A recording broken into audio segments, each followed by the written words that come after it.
धर्म त्याच्यातला बारकावा बघायची आपल्याला सवयच नाही. आपले वाडवळी जे केले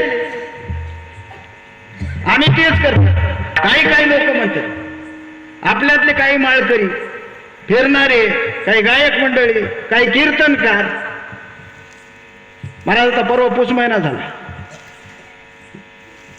तर त्या महिन्यामध्ये जिकडे बघाव तिकडे महाराज माणसं तरच. कुठं गेल त्या आमक्याचं सण होतं तमक्याचं सण. एका वारकऱ्याला विचारलं कुठं गेल त्या, काय महाराज आमच्या बापदाद्यापासून करीत आले हो, केल्याशिवाय सुखच पडणार घरला म्हणून आम्ही केलं. म्हणजे कुठल्याही गोष्टीच्या मुळापर्यंत जायची आपल्याला सवय नाही. मला काय सांगायचं, येत वडील जे करती तया नाम धर्म ठेवती. आपण देवाची पूजा करतो पण महाराज पूजेचा जो विधी सांगितला तो विधी आपण पाळत नाही. आणि आपण विधी न पाळता केलेली पूजा त्या ठिकाणी देवाला सफल होत नाही. म्हणून त्याचा फायदाही जीवनामध्ये काही मिळत नाही. म्हणून आता त्या द्वापारातली सुद्धा पूजा आपल्याला होणं शक्य नाही. कृतयुगातलं ध्यान जमणं शक्य नाही. त्रेतायुगातला यज्ञ शक्य नाही. मग कलियुगाचा प्रारंभ झाला आणि कलियुगातल्या माणसाचं एवढं झटपट जर आयुष्य असेल, सगळ्या संत महात्म्यांनी असणारा बसून त्या ठिकाणी एक विचार सांगितला. या कलियुगामध्ये एखाद्या जीवाला आपला उद्धार व्हावा, आपल्याला असणाऱ्या शेवटच्या साध्यापर्यंत जाता यावं, याच्याकरता काहीतरी साधन करावं वाटलं तर ते साधन दुसरं तिसरं काही करायचं नाही. संत महात्म्यांनी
शब्द बसवायला गायकच लागतात.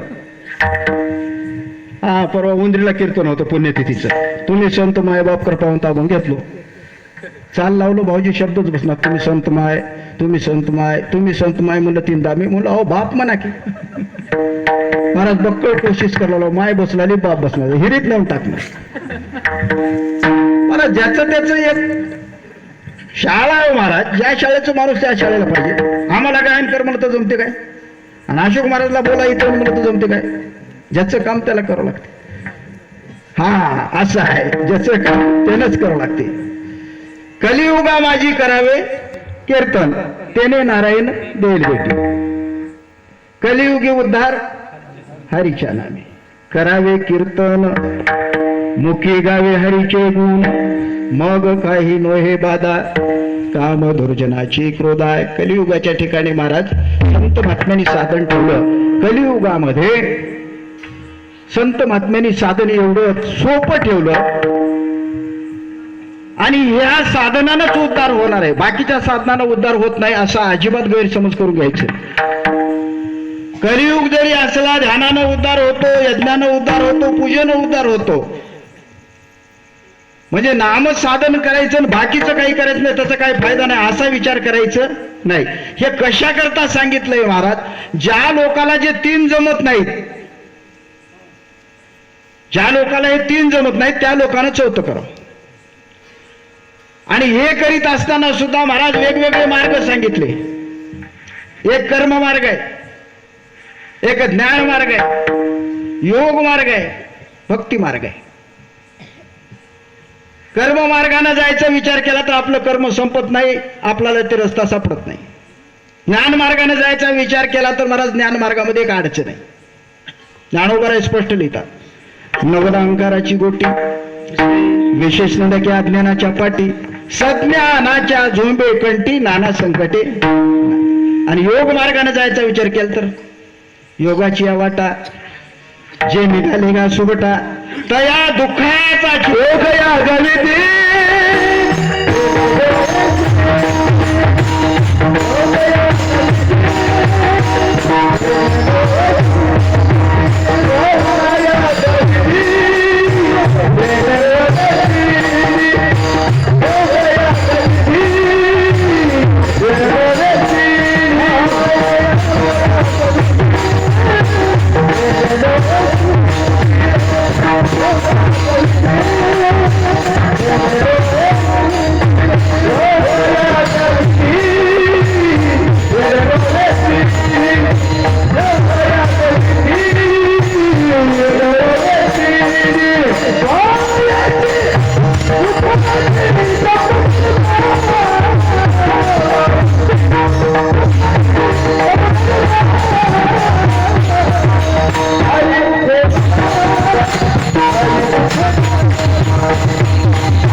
सिद्धी वयाची उपाधी दंभधर्म त्या ठिकाणी असणार भगवंताच्या जवळ जाण्याकरता हे सगळे मार्ग या ठिकाणी जरी दिसत असले तरी ही मार्ग सोपी नाही.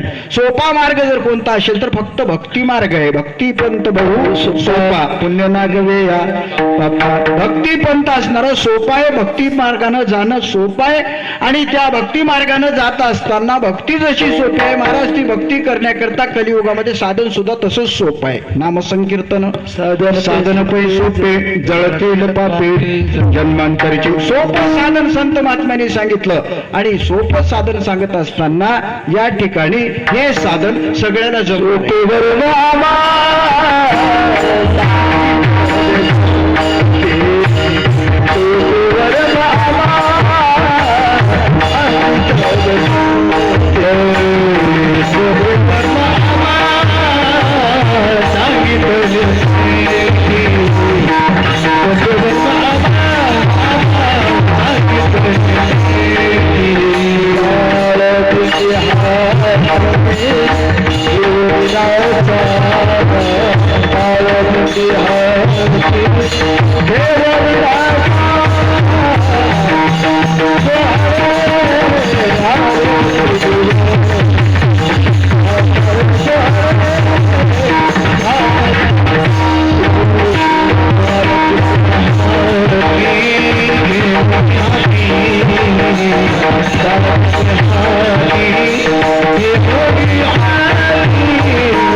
सोपे वर्म आम्हा सांगितले संती. संत महात्म्याने असणारं या ठिकाणी सांगितलं.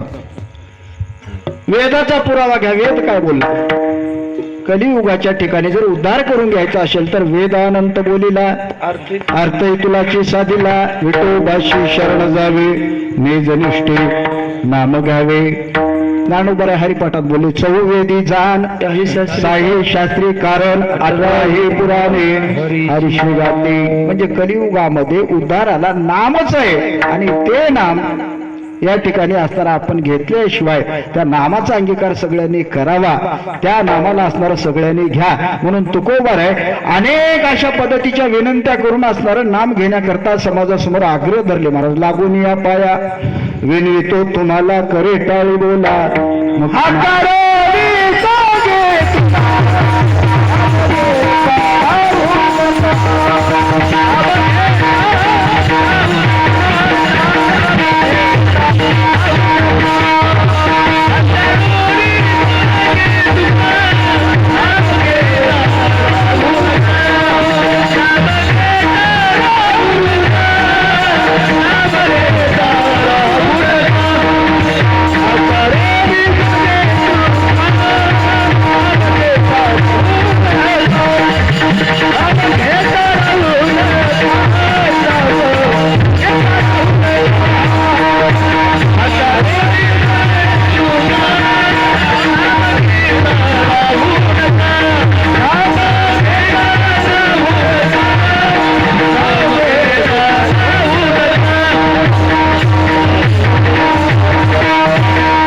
कारोनी सांगे तुका नाम घेता राहू नका.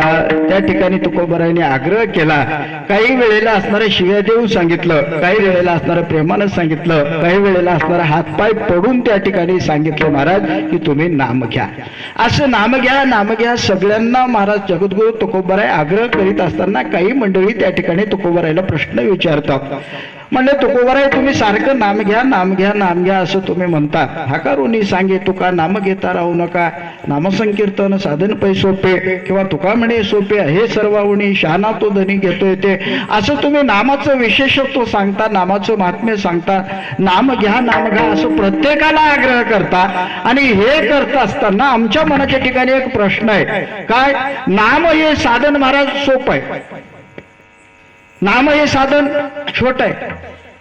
नाम हे साधन करताना कुठल्या प्रकारचं त्याला प्रतिबंध नाही महाराज. सकाळशी येते आई अधिकार. आणि हे नाम घेत असताना या नामाच्या पाठीमागा असणारं सहज घ्यायला जमतं, कुठेही घ्यायला जमतं, कोणीही घ्यायला जमतं. आंघोळ करून घेतलं तरी जमतं आणि आंघोळ न करता घेतलं तरी जमतं. याच्या पुढे जाऊन बोलू.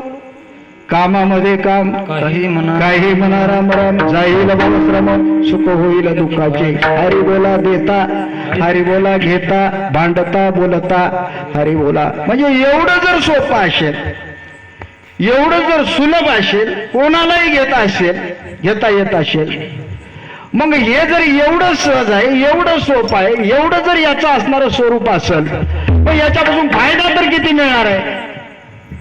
तुकोबारायांनी सांगितलं हे तुम्हाला दिसायला जरी थोडं दिसत असलं पण या नामाचं श्रेष्ठत्व एवढं आहे. म्हणजे गगनाहुनी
ज्ञानदेव कुशे निवृत्तीशी चाड गगनाहुनी वाढ नाम आहे. नाम साधन हे दिसायला जरी सोपं असलं, दिसायला जरी छोटस दिसत असलं, पण याच्या स्वरूपाचा विचार केला तर महाराज असणार गगनाहुनी वाढ नाम आहे.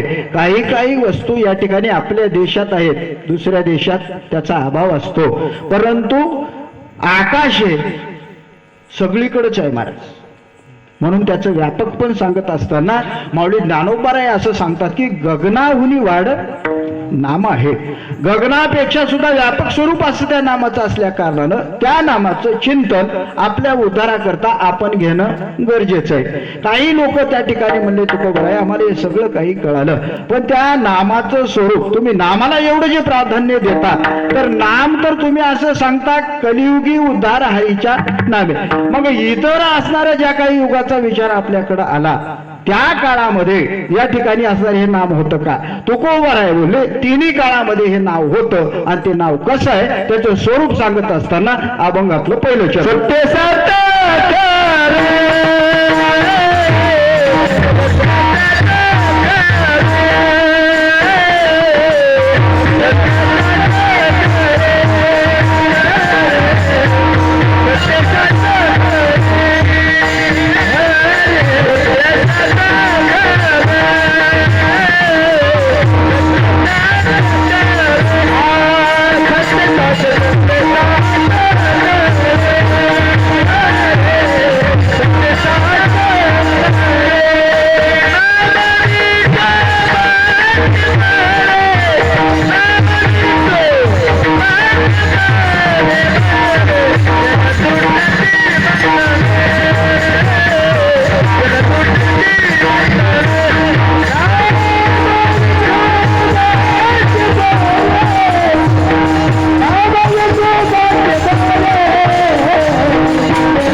प्रथम चरणामध्ये जगद्गुरु तुकोबारायांनी नामाचं श्रेष्ठत्व, नामाचं असणारं त्या ठिकाणी विशेष आणि नामाचं असणारं स्वरूप सांगितलेलं आहे.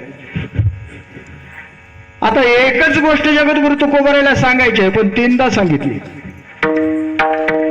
शास्त्रामध्ये एक शब्द वाङ्मयामध्ये लिहिल्यानंतर दुसऱ्यांदा त्याला लिहायला परवानगी नाही, त्या ठिकाणी दोष सांगितला. आणि 3 वेळा लिहिल्यावर तर तिसरं जास्त कशा आपल्या कीर्तनात सुद्धा एक चाल दोनदा म्हणता येत नाही. आता आपल्याला माहित नसल्यामुळे आपण 5दाही म्हणतो, त्याला बंधन. शास्त्राने सांगितलं याला दोष म्हणतात. मग तुकोबारायला एकच शब्द सांगायचा की नाम एकच आहे, खरं आहे. ते सांगण्याकरता 3 शब्द वापरले जगद्गुरु तुकोबाराय. सत्य, सत्य साच आणि खरे. सत्य म्हणजे खरंच, साच म्हणजे खरं, आणि खरं म्हणजे सत्य. आता बघा काय गमत आहे, एक शब्द सांगण्याकरता 3 शब्द टाकले तुकोबाराय. याच्या मागे काहीतरी कारण असलं पाहिजे की नाही? उगच्या उग काही बोलणं काही सांगणं ते काम आपल्यासारख्याच आहे, पण तुकोबारायचं असं आहे का महाराज? नाही. तुकोबाराय स्वतः म्हणतात, तुका म्हणे कोणी सांगे माझा अनुभव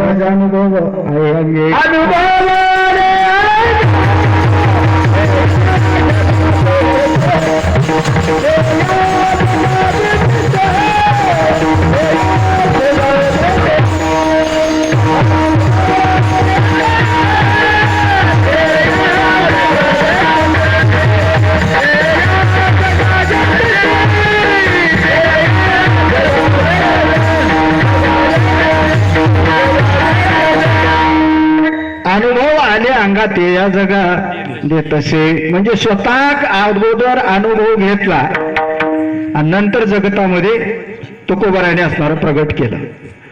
म्हणून तुकोबारायच्या कीर्तनात आणि आमच्या कीर्तनामध्ये जमीन आसमानचं अंतर आहे. नामदेवराय कीर्तन करीत होते. नामदेवरायच्या समोर एका मुस्लिमानं महाराज गाय कापून आणून टाकलं आणि नामदेवरायला सांगितलं, कीर्तनात गाय उठली तर बरं आहे, नाही तर उद्या तुला कापतो. महाराज त्या ठिकाणी कीर्तनात गाय उठली.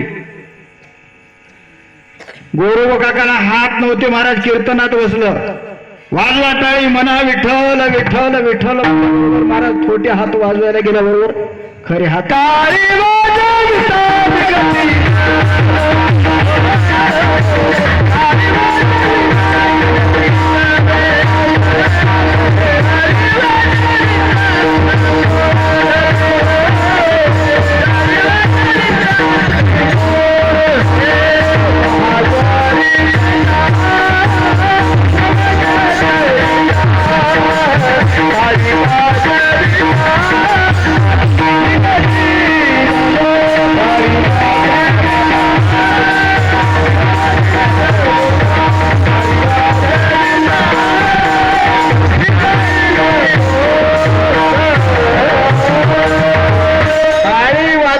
महाराज त्या ठिकाणी हात गोरोबा काकाला उठले. नामदेवरायच्या कीर्तनामध्ये गाय जिवंत झाली आणि मेले माणूस जित उठवेल हे कीर्तन त्या काळातलं होतं. आता माणूस उठवायचं सोडा, गाय उठवायचं सोडा. आमच्या कीर्तनामध्ये पुढे बसलेली माय उठणं झाली झोपल्यावर. काय परिणाम कशाचा आहे त्याचं सांगणं अनुभवातला आहे, आमचं बगर अनुभवाचं आहे. म्हणून फायदा तुम्हालाही नाही ना आम्हालाही नाही. पण नामाच्या बाबतीत विचार करत असताना तुकोबारायांनी नामाचं स्वरूप सांगत असताना नाम हे कसं आहे, किती मोठं आहे महाराज. सगळ्या जगामध्ये महाराज असणारं सत्य जर काय असेल, खरं जर काय असेल तर एकच गोष्ट आहे महाराज, एक भगवान परमात्मा, दुसरं त्याचं नाम. भगवंतामध्ये आणि नामामध्ये कसल्याच पद्धतीचा भेद नाही. या दोनच गोष्टी संपूर्ण जगतामध्ये महाराज खरे आहे. बाकीचं सगळं ज्ञानोबाराय सांगितलं. लटिका व्यवहार सर्वा संसार वाया येरझार हरि. एक भगवंताचं नाम महाराज त्या ठिकाणी सत्य आहे आणि त्याचा असणारं त्या ठिकाणी काय भगवान परमात्मा सत्य आहे. म्हणून सत्य तू विठ्ठला कागा हा दाविला जगदाकार. सत्य तू सत्य साच खरे विठ्ठल.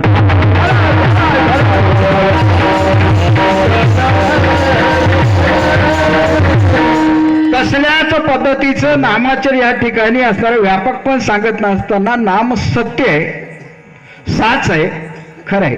सत्य साच खरे तीन शब्द तुकोबारायांनी वापरले. याचा अर्थ असा घ्यायचा महाराज, याचं चिंतन आपल्याला असं करता येईल. सत्य म्हणजे भूतकाळामध्ये नाम होतं, साच वर्तमान काळामध्ये आहे आणि खरे भविष्य काळामध्ये हे राहणार आहे. म्हणजे काळाची मर्यादा नाही, वस्तूची मर्यादा नाही. सत्य साच खरे, वस्तूची मर्यादा नाही. काही महाराज असणाऱ्या गोष्टी कुठं असतात कुठं नसतात. पण एक परमात्मा तत्व असं आहे, त्या हिरण्यकश्यपूच्या प्रल्हादाच्या चरित्रामध्ये ज्यावेळेला प्रल्हाद भक्ती करत होता महाराज, एके दिवशी रागारुद्र झाला. आपला वेळ संपत चाललाय, उगा धावत्या योगात सांगतो. रागारुद्र झालं महाराज. प्रल्हादाला बापाने हिरण्यकश्यपूला विचारलं, एवढं नारायण नारायण नारायण मला कुठं आहे सांग. प्रल्हादानं सांगितलं, बाबा कुठं आहे असं तुम्ही मला विचारू नका, कुठं नाही तुम्ही मला सांगा. आणि जवळच्या खांबावर लाथ मारलं महाराज. हाय का ह्याच्यात लाथ मारल्याबरोबर महाराज परमात्मा त्या ठिकाणी प्रगट झाला. जीवाच्या ठिकाणी परमात्मा आहे, जीवाच्या ठिकाणी परमात्मा आहे. सर्व घटी राम देहा देई एक सूर्यप्रकाश सहस्ररश्मी. किंवा ज्ञानोबारायची ओवी तुम्हाला सांगून जाईल मी. तैसा हृदयामध्ये मी रामो असता सर्व सुखाचा रामो का भ्रांताशी कामो विषयावरी किंवा सर्वांच्या हृदय देशी मी अमुक आहे आईशी जी बुद्धीच पुरे आरणीशी ते वस्तू गामी. म्हणजे ज्ञानोबारायच्या प्रमाणाने सगळ्याच्या ज्याचं महाराज असणारं जीवाच्या ठिकाणी चैतन्य आहे हे तर मान्य आहे, पण जडाच्या ठिकाणी सुद्धा चैतन्य आहे. म्हणून नाम असणारं सत्य साच खरे. सगुणामध्येही असणारं त्या ठिकाणी परमात्म्याचं वास्तव आहे आणि निर्गुणामध्ये सुद्धा त्याचं वास्तव आहे. ज्ञानोबारायच बोलले की ठिकाणी तुझं सगुण म्हणव की निर्गुण रे, सगुण निर्गुण हे खूप गोविंद रे. म्हणजे हे नाम असणारं तिन्ही काळामध्ये आहे. हे नाम सर्वत्र अशा पद्धतीचं व्यापक आहे महाराज. हरी वाचुनी नाही रीते रे, त्याच्यापेक्षा सोपं प्रमाण सांगतो. विठ्ठल जळी स्थळी भरला रीता नाव नाही उरला, आजील्या दृष्टीने देखील विठ्ठलूची विठ्ठल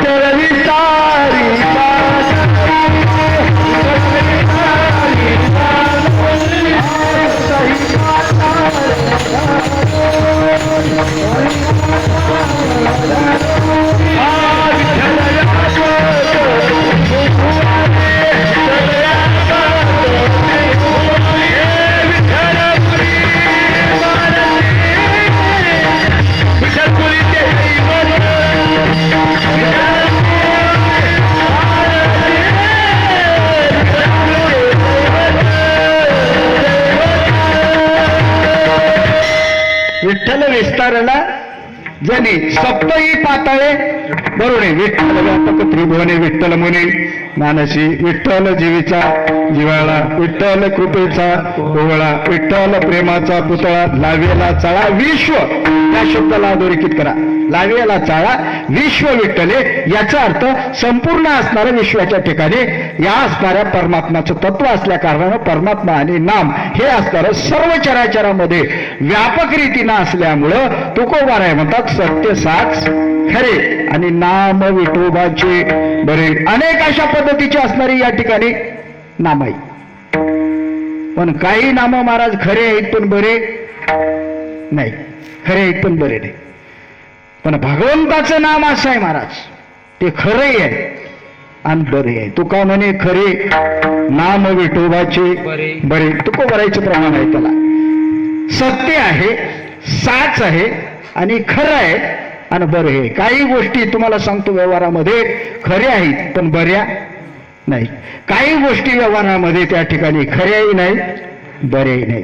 पण काही गोष्टी अशा आहेत महाराज की या ठिकाणी असणार त्या खऱ्याही आहेत आणि बऱ्या आहेत. काही गोष्टी खऱ्या आहेत पण बऱ्या नाही. साप खरा आहे की बरा आहे खोटा आहे? साप जर इथं निघाला खरा आहे ना, आणि एखाद्याच्या छातीवर जाऊन बसला बरा आहे काय? हा,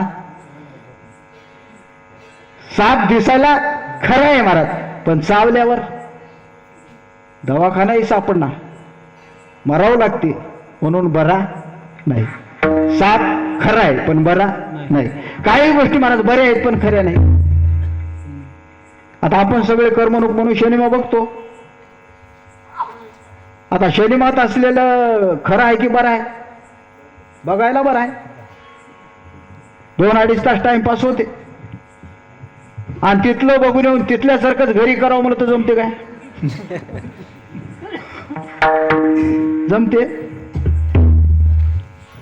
दुसरं म्हणेल ना म्हणेल मायच मध्ये तुझं मड बशील उठ. ते बघायला बरं आहे करमणुकीला पण व्यवहारामध्ये ते आणायला बरं नाही, खरं नाही. ते तिथं बघायचं तिथं सोडून देऊन निघून यायचं. आता काही गोष्टी खरे नाहीत बरे नाहीत महाराज. आता एखाद्या बाईचं लहान मूल जर रडायला लागलं महाराज, ती बाई त्याला झोपू घालण्यासाठी भीती दाखवते. बघ झोपला सर बरं आहे, नाहीतर बागुल बुवा येते बरं. त्याचे सुपावणी कान आहे, वाटी एवढे डोळे, फाळासारखे जात आहे, आल्यावर तुला खाते बघ. महाराज ते लेकरू त्या भयानं झोपी जाते. लेकराच्या दृष्टीनं बागुलबुवा खरं आहे पण असला बागुलबुवा कुठं आपल्या बघण्यात आला काय? माईला माहित नाही का असलं काहीच नाही. ते माईच्या दृष्टीनं खरं आहे काय? नाही. माईच्या दृष्टीनं भीती घालण्याकरता बरं आहे आणि लेकराच्या दृष्टीनं भीती वाटण्याकरता झोपण्याकरता खरं आहे. आईच्या दृष्टीनं बरं आहे आणि मुलाच्या दृष्टीनं त्या ठिकाणी खरं आहे. खरंही नाही बरंही नाही. आता चौथी गोष्ट अशी आहे महाराज, जगात एकमेव अशा पद्धतीचा जो परमात्मा आहे त्याचं नाम आहे ते खरंही आहे आणि बरंही आहे. म्हणून तुकोबाराय सांगतात सत्य साच खरे नाम विठोबाचे बरे. का विठोबाचंच नाम बरं आहे महाराज, दुसऱ्याचं का नाही महाराज? तर त्या विठ्ठल या शब्दामध्ये थोडस बारकाईचं चिंतन सांगतो. ब्रह्मा विष्णू महेशाची व्याप्ती त्या नामामध्ये आहे. पूर्वीच्या काळामध्ये महाराज मोठमोठे असणारे त्या ठिकाणी काय मंत्राचे जप होते. 22 अक्षरी काय, 12 अक्षरी काय, षडाक्षरी काय, पंचाक्षरी काय, हे सगळं करता करता कलियुगातल्या माणसापर्यंत आल्यावर ते म्हणलं एवढं लय रामायण म्हणत बसायला कोणाला ये आहे. इथं 5 मिनिटाची पुरसोत नाही, चलता चलता व्हाव याच्याकरता महाराज तुका म्हणे जपा मंत्र त्रिअक्षरी सोपा. म्हणून नाम विठोबाचे बरे सोपा आहे. विठ्ठल या शब्दाचा अर्थ असा आहे महाराज, विकारा जात आहे. ब्रह्मदेव, वि म्हणजे ब्रह्मदेव, ठ म्हणजे ठकारो नीलकंठ भगवान शिव परमात्म्याचं नाम आलं, आणि ल म्हणजे लकारो लक्ष्मीकांताय भगवान विष्णूचं नाव आलं. म्हणून त्या तिन्ही धातूचा एक शब्द केला आणि त्याचं नाव विठ्ठल. म्हणून नाम विठोबाचे बरे. आता कळालं आपल्याला की नाम सत्य आहे, साच आहे, खरं आहे आणि बरं सुद्धा आहे. आता तुकोबरायला लोक म्हणले खरं आहे, सत्य आहे, साच आहे, बरं आहे हे तुम्ही म्हणलेल्या, पण आम्हाला त्याचा फायदा कळाल्याशिवाय आम्ही बरं कसं म्हणू त्याला? तुमच्या सोप्त्यामध्ये एखाद्या गायकाला घ्यायचं, त्याचं गायन पहिला ऐकल तरच तुम्हाला बरं आहे का कसं आहे कळणार आहे. आणि ज्याला कधी बघितलंच नाही त्याला काय बरं आहे म्हणता का तुम्ही? आम्ही बघितल्याशिवाय काही सांगणार. तुकोबराय म्हणजे तुम्हीच सांगू लागले सगळं महाराज, परंतु खरं आहे, बरं आहे, फायदा काय? फायदा बघितल्याशिवाय आम्हाला काही याचं महत्व वाटणार नाही. याच्यापासून काय फायदा होते सांगा. तुकोबराय बोलले दुसऱ्या चरणात, तेने तुटती बंधन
नामचिंतनापासून फायदा काय तुकोबराय त्याची फलश्रुती दुसऱ्या चरणामध्ये सांगितली. नाम हे सत्य आहे, साच आहे, खरं आहे आणि घ्यायला सुद्धा बरं आहे. कुठल्याच पद्धतीची हानी याच्यामध्ये नसल्यामुळे या ठिकाणी हे नामचिंतन तुम्ही करा, हे नाम तुम्ही घ्या असं तुकोबराय बोलत असताना त्या ठिकाणी प्रश्न केला माणसाने. त्यांनी सांगितलं महाराज तुम्ही याचा फायदा का? जग असं आहे आता महाराज, फळाची त्या ठिकाणी प्राप्ती काय? फलाची अपेक्षा असल्याशिवाय कोणी कर्म करायला तयार नाही. त्याच्यापासून फायदा काय? लोक फायदा बघू लागले महाराज. घाट्याचा व्यवहार आता कोणी करणार? जिकडे फायदा असेल तिकडं अशी वृत्तीच आहे महाराज. काय फायदा आहे महाराज नामाचा? तुकोबरायाने सांगितलं की हे नामचिंतन केल्यामुळं या ठिकाणी तुमच्या ठिकाणी असणारी बंधनं तुटतील. येणे तुटती बंधने. आता काय बंधन आहेत आमच्या माग महाराज? आम्ही तर मोकळेच आहो रात्रंदिवस फिरायला. बंधन कशाचं आहे महाराज? अनेक गोष्टीची बंधन आपल्याला आहे. कर्माचं बंधन आहे, धर्माचं बंधन आहे, मायेचं बंधन आहे. आणि सोप्या भाषेत सांगायचं झालं तर बंधनाचे 2 प्रकार आहेत. एक आहे शारीरिक बंधन आणि दुसरं आहे भावनेचं बंधन. विठ्ठल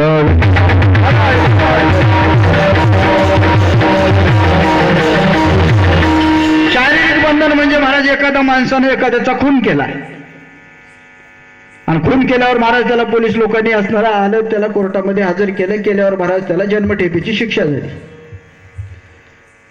जन्मठेप म्हणजे 20 वर्ष. आता ज्या दिवशी ते 20 वर्ष पूर्ण होतात त्या दिवशी महाराज त्याला तुरुंगातून नको म्हणजे सोडून देतात. हे आहे शारीरिक बंधन. या शारीरिक बंधनातून महाराज जीव सुटू शकतो, पण भावनेच्या बंधनातून सुटणं मोठं अवघड काम आहे. शारीरिक बंधनातून महाराज आग्र्याला छत्रपती शिवाजी महाराजाला असणाऱ्या ज्या वेळेला महाराज त्या ठिकाणी कैद केलं, नजर कैद, त्या मिठाईच्या पेटऱ्यातून राजे शिव छत्रपती असणारे महाराज सुखरूप सुटून आले, शारीरिक बंधनातून सुटले. शिवाजी महाराज सुटले, पण संभाजी महाराजाला सुटता आलं नाही. दुर्दैव महाराष्ट्राचं. शारीरिक बंधनातून सुटू शकतो. एखाद्या माणसाला असणारं काहीतरी चोरी केली मनात 5-50 रुपयाची, त्याला बांधून ठेवलं, कोणीतरी 4 माणसं आल्यावर जाऊ दे एक बार कळून न कळून केला असं मग तर त्याला त्या ठिकाणी सोडून देतात. शारीरिक बंधनातून माणूस सुटू शकतो, त्याची मुक्तता होते, पण भावनेचं बंधन मोठं अवघड आहे. मी स्वतःच सांगत नाही, महाराज ज्ञानोबा रायाने त्याच्याकरता पोपटाचा दृष्टांत दिला ज्ञानेश्वरीमध्ये. पोपट पकडणारे जे लोक राहतात, या खांबाला त्या खांबाला एक दोरी बांधतात आणि त्या दोरीमध्ये एक नळी टाकतात महाराज. नळी टाकल्यावर तो पोपट आला की महाराज उडून त्या नळीवर बसल्या काय उलटा होतो. उलटा होणं म्हणजे आता महाराज त्याला वर पाय होतात त्याचे. आणि त्या पोपटाने जर विचार केला की बाबा काय या ठिकाणी मला पंख आहेत, मी जर याला सोडून दिलं तर मरणा काय ना उडू शकतो, हे जर विचार केला तर महाराज पोपट उडून जाऊ शकतो. पण पोपट ती विचार करत नाही. पोपटाला असं वाटतं की मी या ठिकाणी बांधल्या गेलो, म्हणे बांधलं मी पुढा. हा अधिक अशा पद्धतीचं महाराज असणार त्या नळीला घट धरायचा. ऐशा भावनेच्या पुढे खोडा, मोकळ्या पायाचा चवडा, गोळी अधिके. हा 4 ओळ्या वापरल्या ज्ञानोबा रायाने. या 4 ओळ्याचा अर्थच असा आहे की महाराज या ठिकाणी त्याला उडता येतं, त्याला सुटाव जर वाटलं तर तो सुटतो, पण भावनाच अशी अंतःकरणात झाली की त्याच्या मी जर पाय सोडलं की मरतो. म्हणून तो पोपट पुन्हा त्या नळीला जसं पकडून ठेवतो, तसं भावनेचं बंधन ज्याला असणार आपल्या पाठीमागे लागलंय आणि या भावनेच्या बंधनातून आपण सुटू शकत नाही. भावनेच्या बंधनातून जर सुटायचं असेल एकच आहे महाराज त्या ठिकाणी, त्याला एक प्रमाण आहे वासुदेवामध्ये. करू वासुदेव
तुटेरे बंधन, खंडेल कर्माचे वदन. वासुदेव वासुदेव भगवंताचं नामचिंतन केल्याशिवाय भावनेचं बंधन, कर्माचं बंधन त्या ठिकाणी महाराज असणार. आपुली आपण करा सोडवून संसार बंधन तोडा वेगळी. या भावनेचं बंधन जर तोडायचं असेल तर त्याला नामच लागतं. आणि असं हे बंधन महाराज, हे भावनेचं बंधन एवढं वाईट महाराज. ज्ञानोबा एक दृष्टांत देतात. काय झालं, ते थोडं वेडसर माणूस होत. काही सांगितलं तर महाराज त्याला अशी भावना झाली होती की मी बाहेर गेलो की मी चुकून जातो. घरी कोणी काही काम सांगायचं नाही. एके दिवशी अडचण महाराज, बायको काहीतरी कामात होती, तिनं म्हणली असं तसं काय, कोणत्या मोठ्या मार्केटला जायचं, गावात तर जायचं, उठा हे पैसे घ्या, 2 किलो तांदूळ आणा बरं. त्यानं म्हणलं मी चुकलो तर. आता तिलाही माहित होतं हे नग कसं आहे. अजिबात चुकणार म्हणले, मी एक इलाज करतो. महाराज त्याच्या पायात एक दोरा बांधली तिनं आणि सांगितली त्याला, हे का तांदूळ आणत असताना त्या दोऱ्याकडे सारखं बघत जा. जोपर्यंत तुमच्या पायात दोरा आहे तोपर्यंत तुम्ही चुकल्या नाही. दोरा जर तुटला, दोरा जर गेला की ओळखायचं तुम्ही चुकून गेल्या. महाराज आता गडी पहिलंच हुशार आहे. त्या दोऱ्याला बघत बघत बघत बघत एका दुकानावर गेला, 2 किलो तांदूळ घेतला. घेतल्यावर महाराज ती पिशवी घेऊन येत असताना वाटत गारुडी खेळ लावून बसलाय महाराज. ते खेळ बघल्यावर ह्यानं गर्दी सगळी बघला की ह्यानं त्या खेळ बघण्यामध्ये तल्लीन होऊन गेला महाराज. काय झालं, त्या गारुड्याचा साप त्या पेटाऱ्यातून बाहेर पडला, माणसात घुसल्याबरोबर पळापळी, ह्यानं तिकडं पळ त्याला इकडे पळ, एकूण एकाच्या अंगावर पडण्यामध्ये या त्याच्या पायातला दोरा तुटून गेला. यानं पायाकडे बघला की हो रडला, मी चुकलो, मी चुकलो, मी चुकलो. आता मी चुकलो मी चुकलो मी चुकलो म्हणल्यावर मला सगळे बघायला जमा झालेले म्हणले असं का म्हणाले माणूस, हे चुकलो चुकलो चुकलो. एक माणूस त्याच्यातलं हुशार शेजारी होता, त्यानं म्हणला चुकलो चुकलो. ह्यानं म्हणलं तर इथं कोणाचंही ह्यानं ऐक ना, घरी याची बायको आहे, तिला सांगा काहीतरी इलाज कर. महाराज घरी गेले, एक माणूस सांगितलं, अहो काय तुमचा नवरा रस्त्यात बसला, सारखं रडायला लागलाय, मी चुकलो मी चुकलो मी चुकलो, कोणाला सापडलो काय, मी चुकलो कोणाला सापडलो काय, सारखं रडू लागले. बघा काय ते बायकोनं ओळखली की बादराच्या पायातला दोरा तुटलेला होता. पळत पळत पळत पळत महाराज त्याच्या जवळ गेली. गेल्याबरोबर बघली मी चुकलो चुकलो म्हणून रडू लागले. रडलालेलं बघली की तिनं खाली वाकली, हळूच पटकन याच्या पायात दोरा बांधली. बांधल्यावर तिनं म्हणली नीट बघा कुठं चुकल्या. आणि पायाकडे दोऱ्याला बघितला की म्हणला की आता मी सापडलो गड्या. आणि मला वाटते तेव्हापासूनच एक पद्धत झाली काय की पायात दोरा बांधायची.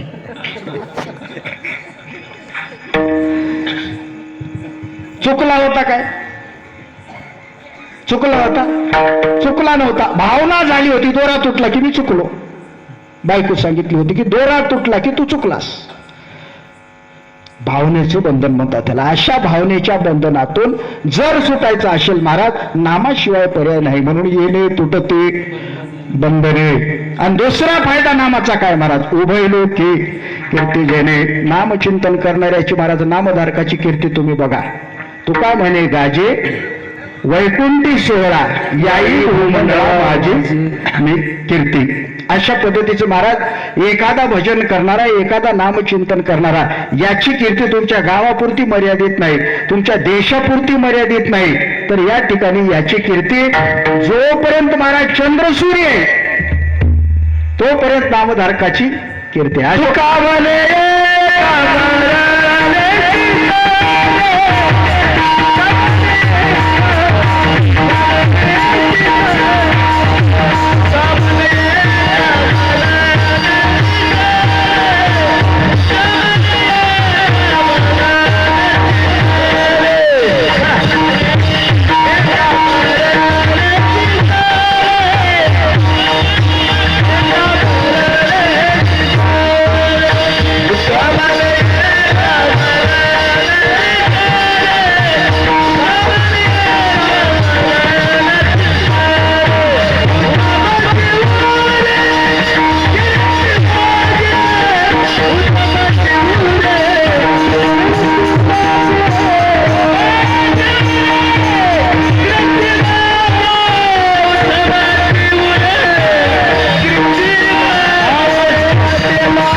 कीर्ती महाराज गावापुरती मर्यादित नाही, देशापुरती मर्यादित नाही, कालापुरती मर्यादित नाही महाराज. आज तुम्ही बघा, तुमचे मृदंग वादक असतील, दत्ताभाऊजी असतील, अशोक महाराज असतील, हे तुमच्या गावात तुम्हाला यांचं काही वाटणार नाही महाराज. पण जितकं जितकं लांब जाल तितकं तितकं एखादा माणूस जर भेटला, कोणत्या गावच्या चांदोळच्या, तुकाराम महाराजचे चांदोळच्या का म्हणतात. काय केलं महाराज, हे काय लोक, तुम्ही काय पैसे घेऊन फिरता काय गावगाव, नाही लोकांचेच पैसे नेता, फक्त भजन म्हणता आणि या नावाची कीर्ती संपूर्ण महाराज असणार. या लोकात कीर्ती होणं नवल नाही हो, इथं कीर्ती होणं नवल नाही. स्वर्ग मृत्यू पाताळ उभारीला ध्वज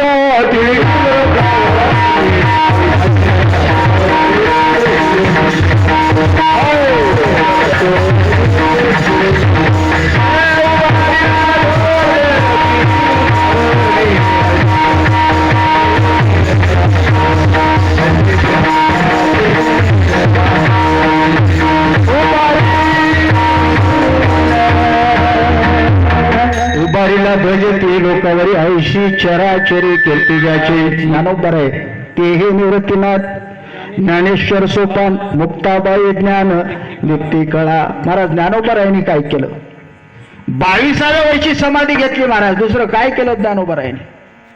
पण ज्ञानोबरायांची कीर्ती तिने लोकांमध्ये त्या ठिकाणी महाराज, आणि आतापर्यंत नाही, आपल्यासारखे किती येतील जातील, जोपर्यंत चंद्र सूर्य आहेत महाराज तोपर्यंत नामधारकाची कीर्ती त्या ठिकाणी असणारा अजरामर राहते. हे या नामचिंतनाचं फल आहे.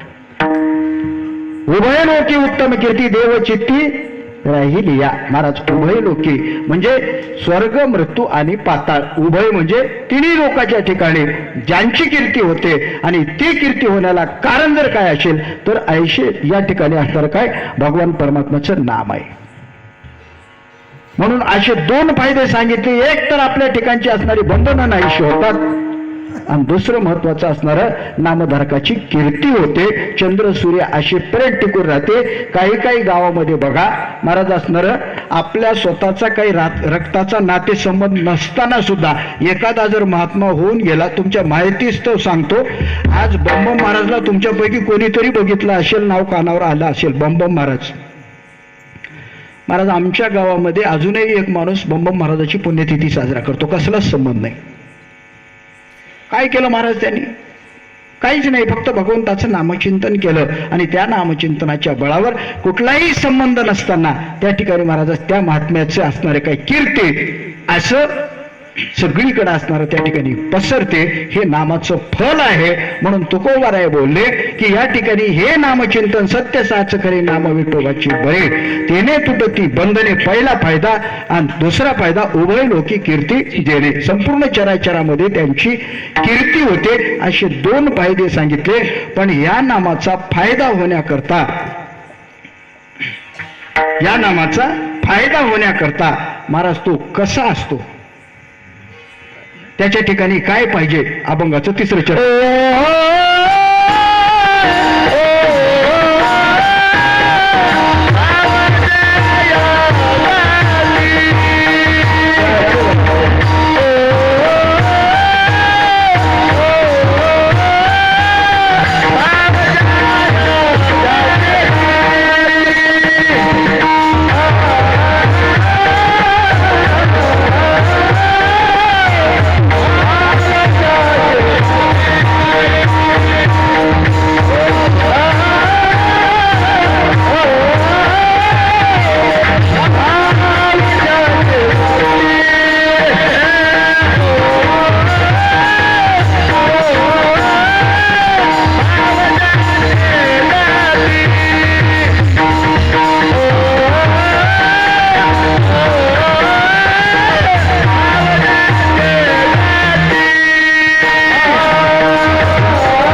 तिसऱ्या चरणापर्यंत आले आपण.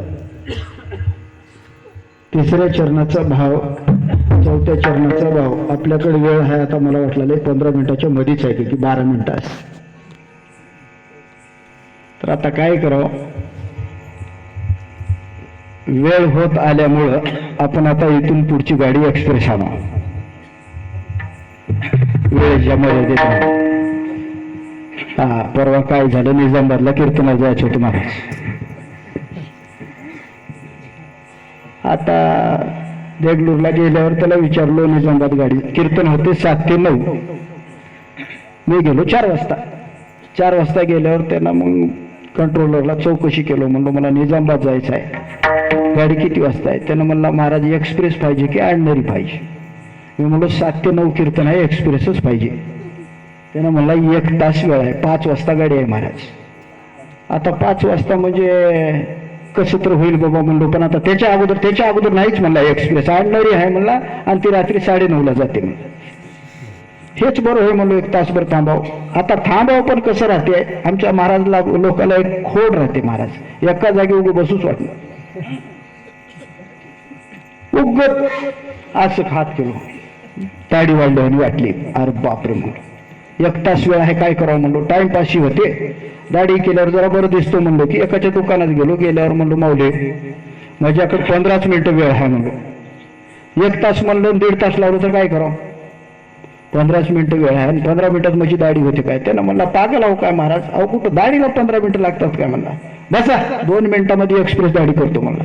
आता मी म्हणलो गाडीची एक्सप्रेस माहित होतं मला, दाढी एक्सप्रेस माहित नव्हतं. काय हरकत नाही मावली म्हणलो, बरं झालं. पैसे किती घेता? एक्सप्रेसला जसं तिकीट जास्त राहते थोडं जास्त पैसे लागू दे बाबा म्हणलो, घे पण 2 मिनिटात गाडी झाली पाहिजे. काय हरकत नाही म्हणला. बसा खुर्चीवर. बसलो महाराज. बसल्यावर महाराज ते काढला की लावला, इकडून फिरला, एकदा दोनदा फिरला आणि केला की महाराज ताबडतोब ते काढला त्याचा हत्यार. आता सोय निघाली कोणती तर मशीन असेल वाटलं मला. ते ऍडव्हर्टाईज दाखवला बघा, एका केसाचे 3 तुकडे कराले, तसलं काय तर असेल म्हणून. इकडून महाराज असं वडीत आणलं, इकडे काढला की महाराज झाली गाडी, उठा म्हणला. मी म्हणलो काय माऊली कमाल आहे तुमची, खरंच 2 मिनिटं म्हणलं तर 2 मिनिटात गाडी झाली गड्यात. धन्यवाद धन्यवाद. किती पैसे देऊ म्हणता तुझा असा हात फिरलो तर मोंड्या फासना हल्ल्यावर धसकट राहतात नाही वावरात, तशी बरेच कुटाळ्या शिल्लक राहिले. मी काय माऊली, आणि दाढी एक्सप्रेस होय गोष्ट खरी, परंतु काय भरपूर राहिले की ओके असं कुटाळं हे म्हणलो. त्यानं म्हणला महाराज किती वर्षापासून कीर्तन करलेलं आहे? मी म्हणलो झालं बाबा 10-11 वर्ष तर झालं, अजून अक्कल आलं नाही तुम्हाला म्हणला. दादरा तूच भेटलास म्हणलो. कस काय आलं नाही सांग बरं म्हणलो. अहो विचार करा म्हणला की एवढी साधी गोष्ट तुम्हाला कळणार. म्हणलो कळाल्यावर तुला कसं विचारतो? त्यानं म्हणला कोणत्या गाडीनं चालल्या तुम्ही? आता मी म्हणलो एक्सप्रेस. मग एक्सप्रेस गाडीचा काही नियम राहते की नाही? मी म्हणलो काय आहे की तुम्हाला माहित नसलं तर मी सांगतो मला, सांग बरं म्हणलो. एक्सप्रेस गाडी एकदा सुटल्यावर मधली बारकी ठेसणं घेते काय म्हणला? मी म्हणलो घे ना. तसंच होय म्हणला, एक्सप्रेस गाडी मधले बारकी केस येईना. त्याच्याकरता आता इथून एक्सप्रेस आता बारके सुरके ठेसणं घ्यायचं नाही, प्रमाण आता 2दा म्हणायचं नाही. 3ऱ्या चरणाचा भाव तुमच्या समोर सांगतो, वेळ असला तर 4थ्या चरणाचं बोलतो, नाही तर जय विठ्ठल करतो, काही काळजी करायचं नाही. 3ऱ्या चरणामध्ये नामचिंतनाचा परिणाम, 2ऱ्या चरणामध्ये त्याचं असणार आहे काय फलश्रुती, आणि 3ऱ्या चरणामध्ये फलश्रुती आहे गोष्ट खरी, परंतु नामचिंतन कसं व्हावं लागते याच्याबद्दल थोडासा विधी सांगितला, नेम सांगितला महाराज. नामचिंतन कसं, नामचिंतन करीत असताना अवस्था कशी पाहिजे त्याची महाराज? त्याचा भाव शुद्ध पाहिजे. शुद्ध भावनेनं त्यानं त्या ठिकाणी नामचिंतन केलं पाहिजे. आता शुद्ध भावनेनं म्हणजे महाराज अंतकरणाच्या ठिकाणी कसल्याच पद्धतीचा त्या ठिकाणी विकार न ठेवता शुद्ध सात्विक अंतकरणानं त्या ठिकाणी असणारं भगवंताचं नामचिंतन करणं, त्याला म्हणतात भाव.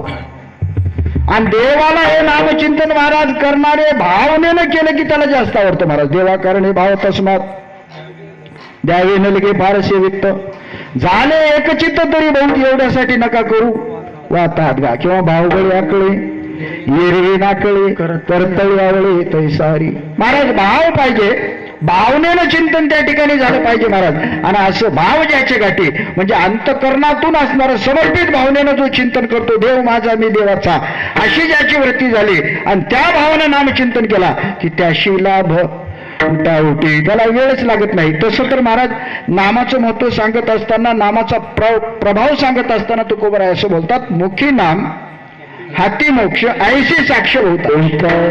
नाम घेतल्या घेतल्या महाराज त्या ठिकाणी असणार मुक्ती त्या ठिकाणी प्राप्तच होते. असं नामाचं असणारं त्या ठिकाणीच रेटतो आहे. भावनेनं नामचिंतन केलं, देव त्या ठिकाणी असणारं लाभ द्यायला वेळ लावत नाही महाराज. काय झालं, एकदा महाभारतातला प्रसंग सांगतो. महाभारतीय युद्ध झालं, दुर्योधन सगळा मेला, पांडवाची त्या ठिकाणी असणाऱ्या धर्मराजा गादीवर बसला, सगळं झालं. बऱ्याच दिवसाचा काळ लोटला, परमात्मा द्वारकेला निघून गेला आणि गेल्यानंतर बऱ्याच दिवसानं कोणती मातेने एक कार्यक्रम ठेवला आपल्या घरी. बऱ्याच लोकांना असणाऱ्या त्या ठिकाणी निमंत्रण दिली, सगळं झाली. आणि सगळं झाल्यावर संध्याकाळच्या वेळेला कोणती मातेला असं वाटलं, एवढ्या सगळ्या लोकांना जीव घालून काय फायदा, माझा कृष्ण जर या ठिकाणी नसेल तर काय उपयोगाचा आहे. म्हणजे किती उपकार देवाचे, किती उपकार, आम्हाला किती संकट आले, किती संकटातून आम्हाला असणार काय त्या ठिकाणी तारून नेलं, किती उपकार माझ्या कृष्णाचे. आणि तो कृष्ण जर नसेल तर जेवणाला या एवढी पंगत करून मला काही मन समाधान होणार नाही, मला जर आवडलं नाही. काही करून उद्याच्या जेवणाकरता आपण कृष्ण परमात्म्याला आणण्याकरता प्रयत्न करावा, असा विचार कुंती माता केले आणि धर्मराजाकडे गेले. धर्मराजा म्हणजे बोलाय, काय नाही रे बाबा, उद्याचा जो कार्यक्रम आहे त्या कार्यक्रमाकरता माझ्या मनामध्ये असं एक इच्छा आहे की कृष्ण ज्या ठिकाणी या पंक्तीला आला पाहिजे. धर्मराजा म्हणजे कसं बोलला साई, कसं शक्य आहे, कुठं द्वारका, कुठं आपला हस्तिनापूर, कितीही जरी जोरात असणाऱ्या जलद घोड्यानं प्रवास केला तरी 8-15 दिवस लागते, एवढं दूर आहे. आणि उद्याच्या उद्या इथं कृष्णाला कसं आणता येईल, देवाला कसं आणता येईल. आई पहिलं तू सांगून ये काय असत असते ना. म्हणली बस कर, तुला अन्न होत नसेल काय हरकत नाही. गेले महाराज त्या ठिकाणी अर्जुनाकडे. अर्जुन आता त्या ठिकाणी असणार धनुर्धर होता. अर्जुनाला विचारली कोणती माता, अर्जुना एवढा तू शूर वीर, एवढी ख्याती केलास बाबा, तुझ्या असणार का धनुर्धर, आता या ठिकाणी असणाऱ्या त्रिभुवनामध्ये कोणी नाही, म्हणजे की इच्छा आहे तुझ्या बाणाच्या प्रभावानं काहीतरी उपाययोजना करून उद्याच्या पंक्ती करता कृष्णाला तू घेऊन येतोस काय. अर्जुन म्हणला कसं बोलला साई, हा काय काम करायची पद्धत राहते, त्याला काही विधी राहते, काही नियम राहते. मला उगं कोणतंही धनुर्धारी झाला म्हणून उगं काही करता येते काय. मग एका रात्रीमधून कसं आणता येईल देवाला म्हणले, काय जवळची गोष्ट आहे. बरं बाणा नाही झालं तर बाणी जायला वेळ लागेल, तिथं जाऊन निरोप द्यावा लागेल, तिथून यावं लागेल. ते काही न होणाऱ्या गोष्टी आहेत, उगा हट्ट करू नको आहे, जे आहे त्याच्यात समाधान मान. नकुलाकडे गेली, सहदेवाकडे गेली, तुम्ही काही करता का बाबा, कृष्णाला आणू शकता का उद्याच्या पंक्तीला. ते म्हणले आई जिथं भीम त्या ठिकाणी अर्जुन असणार त्या ठिकाणी नाही म्हणतो, धर्मराजा जिथं नाही म्हणतो, आमची तर काय म्हण, आम्हाला कसं आणता येईल, शक्य नाही आई म्हणजे. जाऊ दे काय तेवढा विचार करू नको. शेवटी महाराज असणार कुंती माता असणार भीमाच्या त्या ठिकाणी दालनात आली. भीम असणार गाढ झोपेत होता महाराज. का खायचं झोपायचं, भीमाचं कामच तेवढं होतं महाराज. गाढ झोपलेला भीम गेली, महाराज कुंती माता त्याला उठविली. भीमा उठ. उठला महाराज डोळे चोळीत. काय तुझ्याकडे काम घेऊन आले, सांग मला. काही नाही, धर्माकडे जाऊन आले, अर्जुनाकडे जाऊन आले, नकुल सहदेवाकडे जाऊन आले, पण कोणीही माझं काम करायला तयार नाही. तेव्हा अपेक्षेनं तुझ्याकडे आलो आणि तुला एक काम सांगायचं आहे. भीम म्हणला एक नाही लाख काम सांगाय म्हणला. का तुझ्यापेक्षा जास्त का, सांग. कुंतीनं सांगितलं बाबा उद्या जे काही आपल्या घरी जेवणाचा कार्यक्रम आहे त्या पंक्ती करता मला कृष्ण परमात्मा यावा असं मनापासून वाटायला लागले, तर तुला आणता येईल काय. भीम दादा म्हणजे हे काम काय लय अवघड आहे का म्हणजे विचार करायसारखं. किती वाजता आणायचा सांग, किती वाजता घेऊन ये. कुंती म्हणली बोललास भीमा, पण तुझ्यावर काही विश्वास नाही माझा. हा काही माणसं किती बोललं तर त्याच्यावर कोणी विश्वास करणार.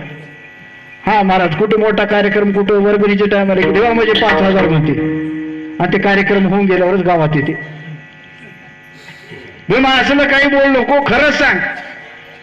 आई म्हणलं तुझी शपथ घेऊन सांगतो मी आणतो. महाराज विश्वास वाटला कुंतीलाही. आनंदानं चालल्यावर महाराज विचारला हे चौघ काय म्हणलं. भीम आणतो म्हणलाय रे. हे मध्ये आणते. आता एक झोप झाली, दुसऱ्यांदा झोपला की संध्याकाळच होते. मला आता आणते त्यानं, विश्वास ठेव त्याच्यावर, काही का होईना पण माझी शपथ खाली म्हणली. आणि कुंती मातेला विश्वास वाटला महाराज.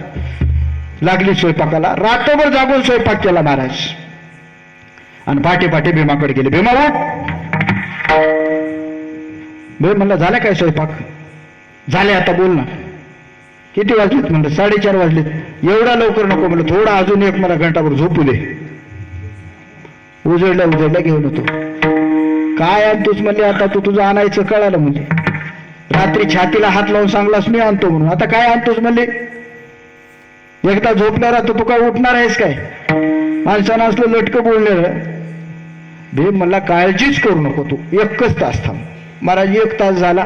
झाल्यावर पुन्हा कोणती माता आली, भीमा उठ, वाजले 6:30, आता घेऊन ये.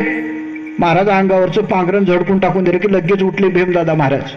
कोपऱ्यामध्ये असणारा गदा ठेवली होती. गदेचं वजन किती महाराज?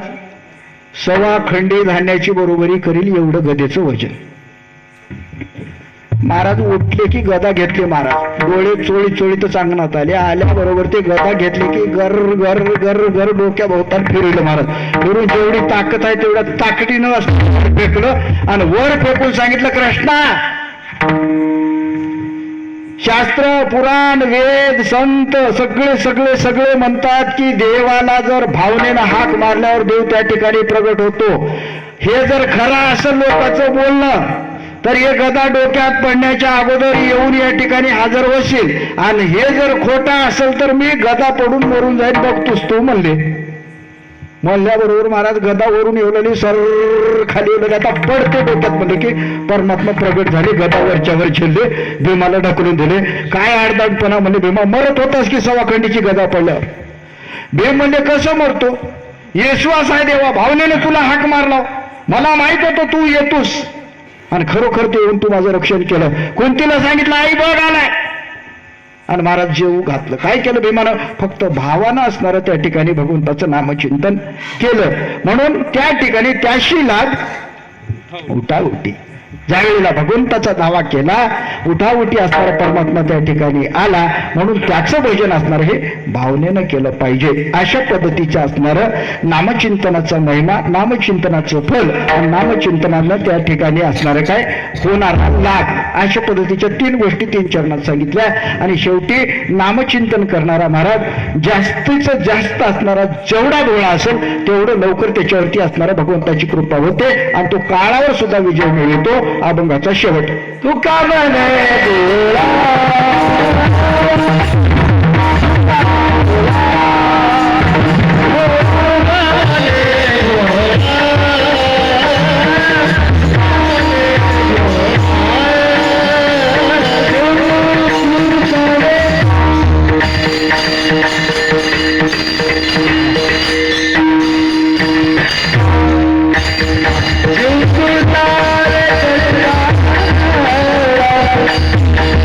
Just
भोळा जिंकू जाणे कळी काळा, नामधारक असणारा कसा भोळा असावा लागतो. आता भोळं कोणाला म्हणावं? समाजामध्ये 4 प्रकारचे वर्ग आपल्याला बघायला मिळतात. काही माणसं धूर्त राहतात, काही मूर्ख राहतात, काही शहाणे राहतात आणि काही भोळे राहतात. धूर्त कोणाला म्हणावं? असं इलेक्शन लागलं आणि त्या ठिकाणी आमदारकीला माणूस उभं टाकलं, त्याची बैठक चालू होती. काही माणसं तिथं पुढे समोर बसले कार्यकर्ते, महाराज एकाला बिडीची तलप आहे. आता बिडीची तलप आली पण चापूळ आलं, खिशात डब्बीच नाही. तुळमूळ करीत बसलं. एवढ्यामध्ये दुसऱ्या माणसानं काय केलं महाराज, काडी वडली बिडी पेटवा म्हणून. पंखा चालू होता वरी, त्या पंख्याच्या वाऱ्याने ते बिडी पेटायच्या ऐवजी त्याची दाढीच पेटली. दाढी पेटल्यावर महाराज आता जळून जाते म्हणून त्याने इजवळ बघू लागले. ज्याच्याजवळ डबी नाही ते म्हणाले थांब थांब इजू नको थोडं, म्हणजे बिडी पेटून गेली. म्हणजे दुसऱ्याची दाढी जळाली हरकत नाही, आपली बिडी पेटली पाहिजे. अशा प्रवृत्तीचे जे लोक आहेत महाराज, याला त्या ठिकाणी असणार म्हणलं धूर्त. दुसरा प्रकार सांगतो, दुसरा प्रकार मूर्खाचा आहे. त्या मूर्खाला आपलंही काही झालं तर त्याला काही वाटणार, दुसऱ्याचंही झालं तर काही वाटणार.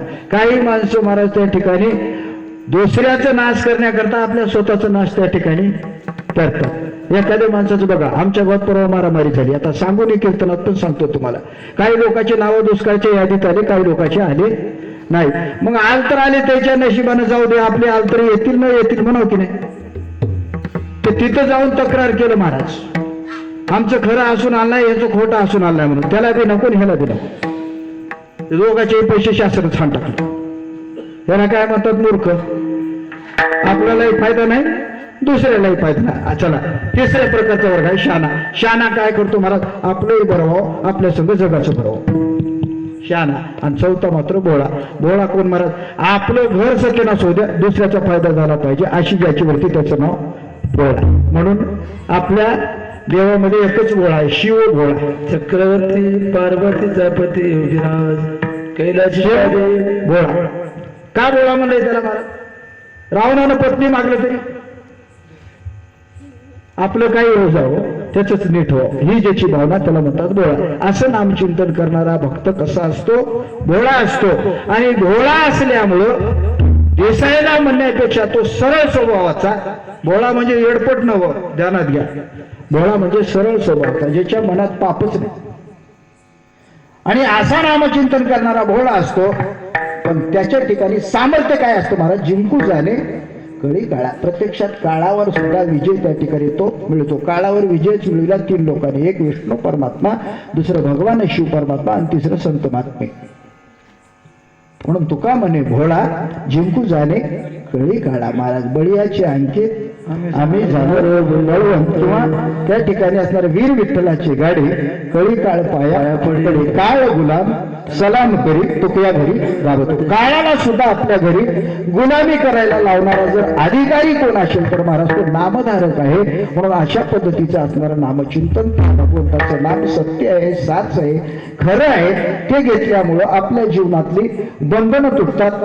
जगतामध्ये कीर्ती होते, असणारा 3 लोकांमध्ये कीर्ती होते. आणि तो असणारा त्या ठिकाणी त्याला लाभ असणारा काय, उठाउठी त्या ठिकाणी भगवान त्याच्यावर कृपा करतो. आणि भगवंताची कृपा त्याच्यावर झाल्यामुळं त्या ठिकाणी असणारा काळ सुद्धा त्याचं काही त्या ठिकाणी वाकडं करू शकत नाही. अशा पद्धतीचा अभंगातला विचार आपल्या वेळेच्या मर्यादेत राहून या ठिकाणी तुमच्या समोर मांडण्याचा प्रयत्न केला.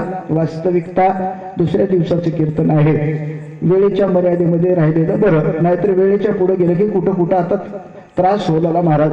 परवाच एका गावामध्ये कीर्तन चालूच आहे महाराज. 5 मिनिटं पुढे गेलो तर एक माणूस मोठं घरातलं वासा घेतलं आणि मंडपा भोवतान फिरलेलो. मी म्हणलो मामा बसा की झाले कीर्तन, का फिरलेले असं वासा घेऊन? त्यानं म्हणला तुम्हाला काही मला नाही, तुम्ही कीर्तन करा. त्या तुकारामला बघलालो, तुमची तारीख कोण घेतली त्याला बघू लागलो. म्हणून काय करता, कंबर मोडतो म्हणला, दुसरी वार सप्त्याकडे येऊन. त्याच्याकरता वेळेलाही महत्व द्यावं लागतं. असो वेळी वाकडी शिवाय या ठिकाणी तुमच्या समोर करण्याचा प्रयत्न केला. जेवढं अभंगातलं चिंतन वाटत असेल त्या ठिकाणी असणारे ते शब्द माझ्या सद्गुरूचे आहेत. जेवढा असणारा अभंगाला सोडून असतील ते शब्द माझ्या पामराचे आहेत. ते शब्द माझे मला द्या. जेवढे सद्गुरूचे शब्द आहेत त्या शब्दाचं जतन करा. नक्की तुमचा उद्धार झाल्याशिवाय राहणार नाही. झालेली म्हणण्यापेक्षा परमात्म्यानं करून घेतलेली सेवा या ठिकाणी खरोखर ज्ञानी मंडळी आहे. तो रामायण वाचणारी मंडळी आहेत, रामायण सांगणारी मंडळी आहेत. आणि या ठिकाणी असलं कोणतंही दुकान लावलं तर जमत नाही. होता होईल तेवढा अभंगाचं बोलण्याचा प्रयत्न केलाय. पचेल रुचेल न रुचेल भगवंताचे असणारे या ठिकाणी पवित्र असणाऱ्या संगतीमध्ये ही झालेली सेवा त्या भगवान परमात्मा पांडुरंग परमात्मा पवन सुद्धा हनुमंतराय माझे ज्ञानोबराय तुकोबराय तुम्ही सगळे संत साधक मायबाप तुमच्या चरणावरती समर्पित करतो. या ठिकाणी सेवेला विराम देतो. ज्ञानेश्वर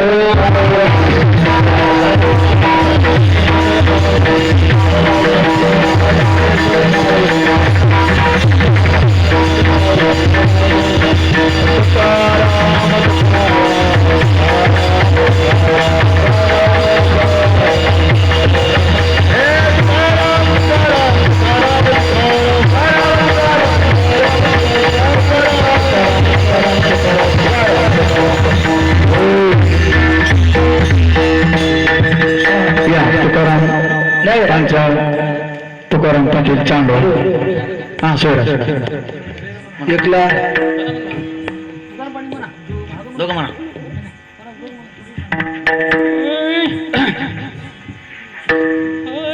तुका माने भोळा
शुक्लांच्या दशा कृपणजी मला नमो गोविंदाई संतम नमस्काराचा वाडा लागू राधिका